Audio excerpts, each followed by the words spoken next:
Why are people making fun of Xbox? Why? What did they do that's so bad?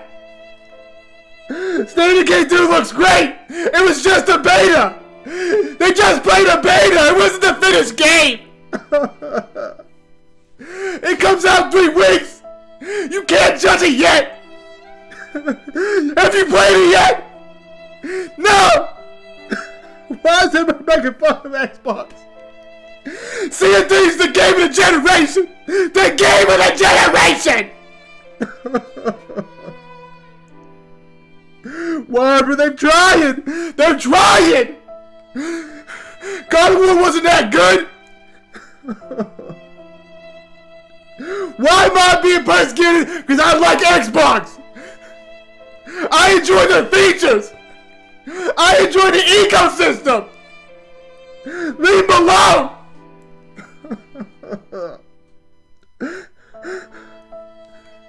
We got the best version of Multiplex! We got the world's most powerful console! No one man should have all that power! Stop making fun of Xbox! Stop making fun of Xbox!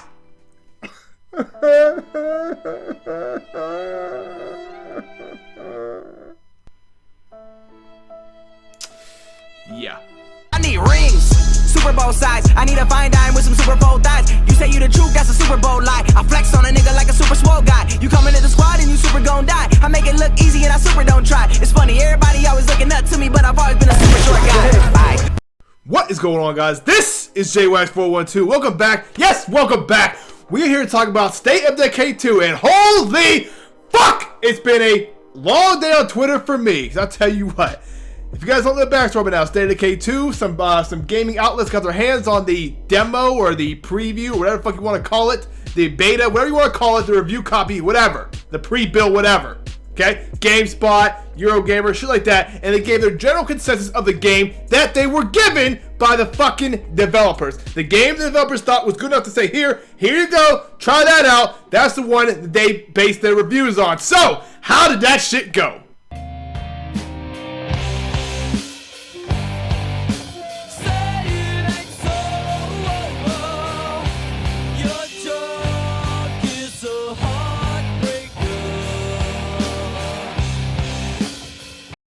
Now, there were a lot of other outlets covering this game that got a review copy, and some said a lot of positive about it, but they all agreed on a few general points. The first thing being the performance issues. Apparently, this game and the copy that was sent to them has a big problem with frame rate issues and performance issues like, bugging, I guess bandwidth, shit like that, right? So, right now, for what these outlets are saying, it's pretty goddamn buggy. Now, they are saying that, they got a review copy, whatever it was, or a pre-alpha build, so it's not the final product. And let me tell you guys what. Let me tell everybody this for like the 18th fucking time. This game they played, that Undead Labs felt good enough to fucking send them a copy and say, here, try this. State of Decay 2 drops in 3 fucking weeks! 3 weeks! The game that these outlets played, Eurogamer, GameSpot, whoever the fuck else, IGN, the game that they played, that's the fucking game we're getting! You have to be a fucking idiot if you think that game's gonna change very much, if at all, by release date.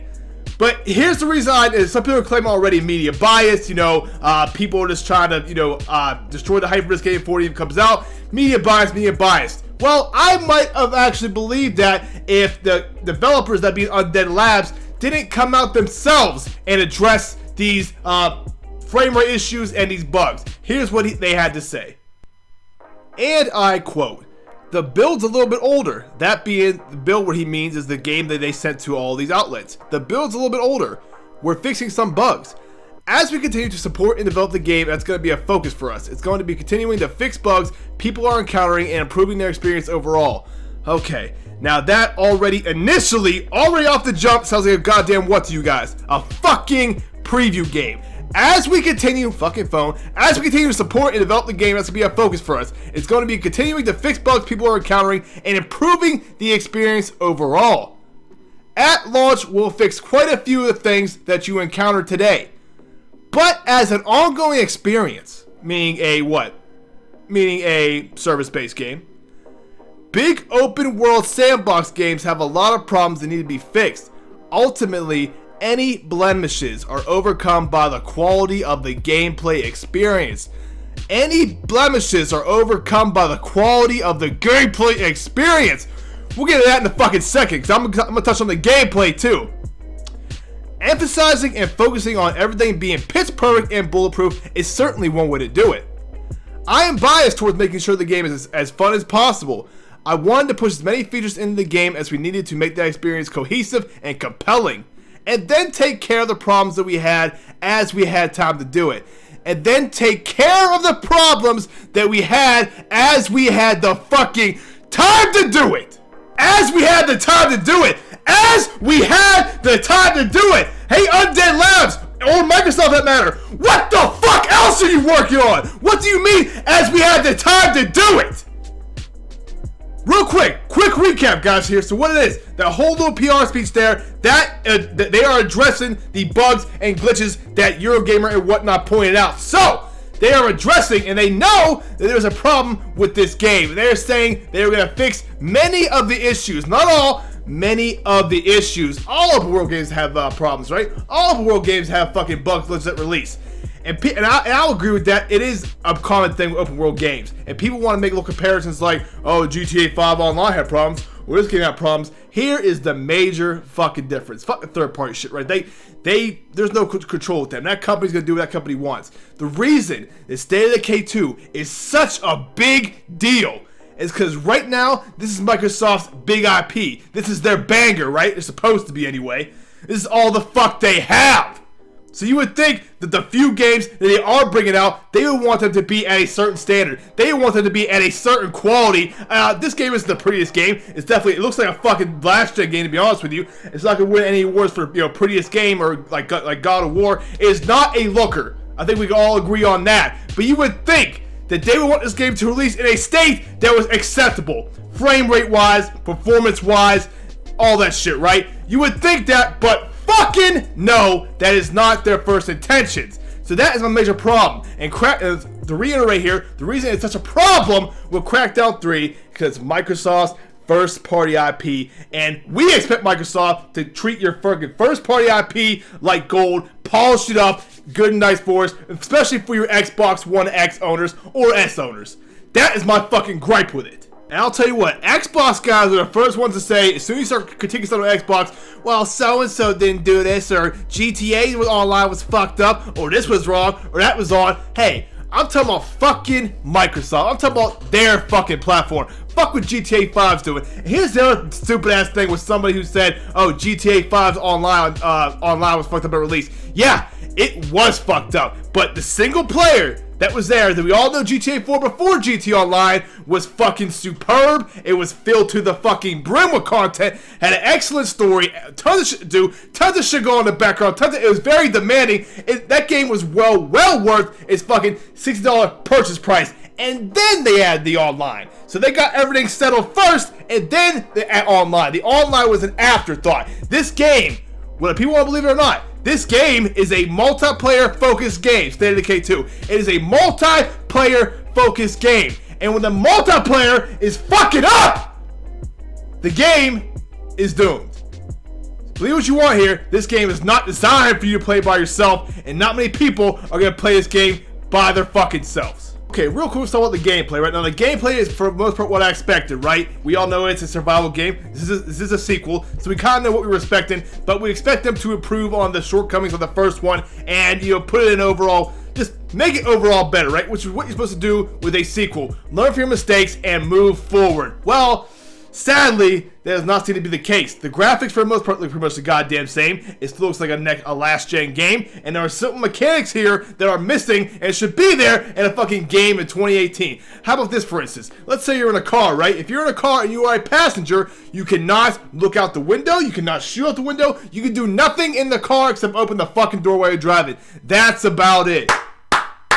Bravo, attention to fucking detail there. That's fantastic. So next thing. The next thing is the online multiplayer, right? So apparently how it's going to work is you will be tethered to a host. So you will join your friend's game and you'll be tethered to that host. What that means is you cannot go a certain distance from that host without getting fucking pulled back like a goddamn dog to the host, the person hosting the game. So if you venture too far off, the game knows that and it will not like that, and it will teleport you back with your group or with the host of the game.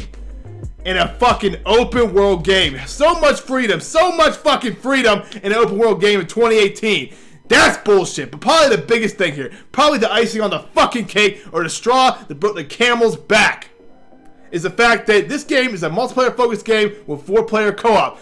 Let's say you join your friend's game, right? And you want to help your friend progress in the story. That's all well and good. You guys can all play together and go through the story. But here's the main issue. If you are a guest on your friend's server, or if he's hosting it, you cannot upgrade your person.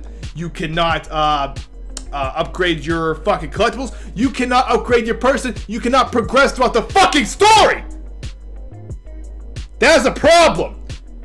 If you join your friend's match as a guest, you get no progression, no reward, so there's no fucking incentive to play with your friends. So what are you gonna do? You're gonna play by your goddamn self so you can progress. So they have essentially, with that little mode there, that little option, killed the multiplayer, which is the main attraction of this game, is the multiplayer. Believe it or not, everybody wanted to play this game together.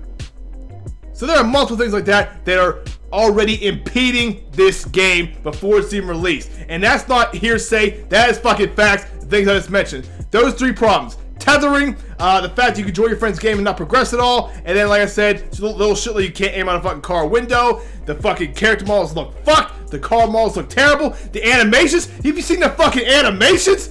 Who the fuck hired these people to do the animations? They look fucking horrible! Mediocre. Mediocrity is what this game looks like already. Mediocrity is the definition of the Xbox platform right now. State of Decay. State of Decay. That perfectly sums up the state of Xbox. The Xbox is in a state of decay. And how long before it rots away altogether? Only time will tell. But, so for this time, guys, enjoy the video. Please like, comment, subscribe, all that bullshit. Talk to you guys next time. Thanks.